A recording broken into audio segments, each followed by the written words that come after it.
നമ്മുടെ ഫാമിലി, നമ്മുടെ ഫ്രണ്ട്സ്, അല്ലെങ്കിൽ നമ്മുടെ സീനിയേഴ്സ്, നമ്മുടെ സിബ്ലിങ്സ്, ഇവർ ഓൾറെഡി ഒരു ബാർ സെറ്റ് ചെയ്തിട്ടുണ്ടാവും. പാരൻസ് ആണെങ്കിൽ JEE, NEET ഇതേപോലുള്ള മേജർ എക്സാംസ് അറ്റൻഡ് ചെയ്യുക, ഡോക്ടർ ആവുക, ഒരു എഞ്ചിനീയർ. അപ്പോൾ ഇങ്ങനെയുള്ള ഈ പിയർ പ്രഷർ കാരണം കുറേ കുട്ടികൾ റോങ് കരിയർ പാത്ത് ചൂസ് ചെയ്യുന്നുണ്ട്. അപ്പോൾ അത് നമുക്ക് എങ്ങനെ ഹാൻഡിൽ ചെയ്യാൻ വേണ്ടി പറ്റും?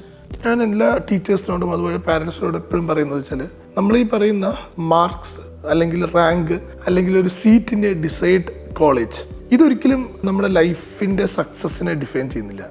That is just a road to make us happy. അപ്പോൾ ഇതാണ് ഇതിൽ ഏറ്റവും വലിയ കൺസെപ്റ്റ്. ഞാൻ നീറ്റിൽ ഫസ്റ്റ് റാങ്ക് കിട്ടിയതുകൊണ്ടോ അല്ലെങ്കിൽ IIT JEE ടോപ്പ് ആയതുകൊണ്ടോ ദ എൻഡ് ഗോൾ എന്ന് പറയുന്നത് ഹാപ്പി ആവണം എന്നില്ല.